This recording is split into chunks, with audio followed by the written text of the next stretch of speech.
Lines are great compositional elements, and there are lots of ways that you can use them to drive focus and attention and balance your frame. You have to be very careful, though, because a very subtle difference in positioning of a line from one place to another can make a huge impact on your photo. You want to be careful about how lines intersect, how they blend together, and even a slight camera motion can change that. Let's look at some examples. Our first example here is a composition that's not really built around any idea of line, but rather about shapes, the shapes of these three refrigerators. What struck me about this scene is that when I walked into the room, they looked like big giant beings of some kind, big robots or something, or that the refrigerators were secretly gathering here for some sinister meeting or something like that. So I wanted to get a sense of them as these big things kind of hanging out. They have some personality to them, so I decided to go to a wide-angle lens, a very short focal length, and get really close. That exaggerates the lines in the image. I get these nice receding lines. It makes the refrigerators tower over me a little bit. I like that. This image has a problem, though, and that is that this line right here on this refrigerator is intersecting perfectly with this line in the window, and I don't like that. I don't like that because as I'm shooting this, ultimately I've already decided that this is going to be a black and white image. And when it goes to black and white, I'm going to have more trouble separating the foreground from the background. Right now we know that this wall is not part of this refrigerator because it's a different color. When I go to black and white, that's going to be harder to see. Now you may say, oh, come on, anyone who looks at this knows that that's a refrigerator and that's a wall. Yes, that's true, but still the more you can do to give the viewer an immediate understanding of shape and relationship of shapes and forms in the scene to each other, the better off you're going to be. And when these go black and white, this one continuous line is possibly going to confuse, just for a moment, what the relationship is of different objects within the scene. It's a very easy thing to fix. I just shift a little bit to the right and that line is broken, and now there's a slightly better sense of separation between the wall and the refrigerator, and that gives me a little bit more of an understanding of depth in the scene. Again, that's with the lines intersecting, and that's shifted a little bit. Then I decided to try this. I stood up higher, or actually I just stood up. I was crouched down before I stood up. And what I was liking about this was I get some additional shape. I get these planes on the top of the refrigerators, and I get, because of my wide-angle lens, all these nice receding lines. And it changes them. They're now not so menacing. Now they're just kind of these things that met here for maybe a meeting that's not quite so sinister. But I didn't like this being cropped off, so I shift a little bit to frame that up there. And this is looking better. I don't really have any intersections that I need to worry about. That one right there doesn't really bother me so much. This is going to be tonally much darker than the refrigerator. I've got too much space over here, so center up the image a little bit. That kills some of the bright space that was over here. This is pretty white. That's often an eye magnet. I'm really facing a high dynamic range situation here. The light outside these windows is very bright, so cropping that out helps. Continuing to work the shot, though, I think, well, what about these doors? They open. So I opened a door and got back down low.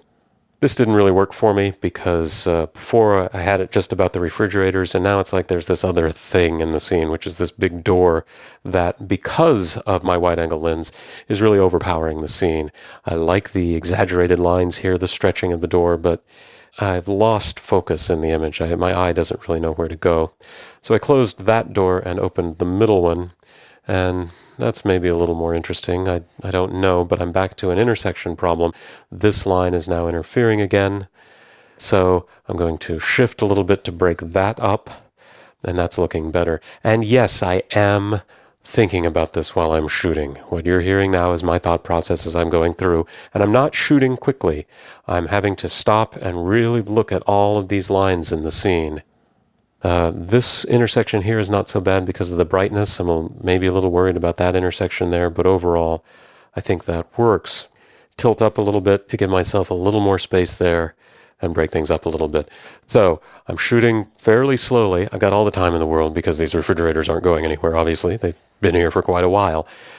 I've got all the time in the world to really stop and look at all of these different lines and make very tiny shifts in either just the way that I'm holding the camera. Sometimes these shifts are so small that all I have to do is move my head a little bit to the left. Sometimes I've actually got to move my feet around.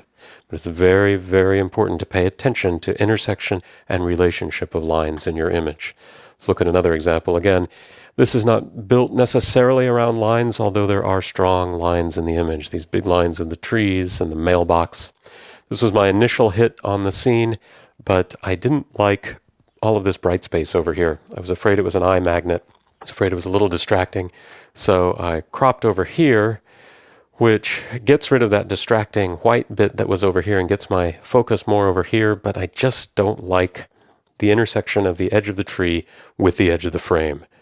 I have cropped too far. Another line, though, is starting to present itself that I'm liking, which is this big circle here, or arc here. And this is kind of with this line in here, serving to create an overall thing in here that's kind of working for me. Another camera shift. This is better, but I'm still working my shot. This space is back. It's bright, but it's not too bright and distracting. Well, this one just didn't work because there was a lens flare. Very important to pay attention to that when you're shooting into the sun.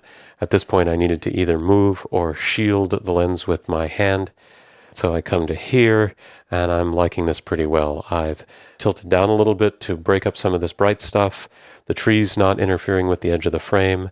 I've still got these lines all nicely arranged.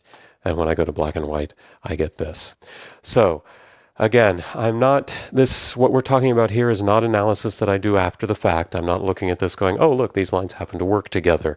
I'm actually thinking about that stuff while I'm shooting, and I'm adjusting my shot, my camera position on the fly to really make sure that the relationships of my lines are what they need to be to serve my compositional goals.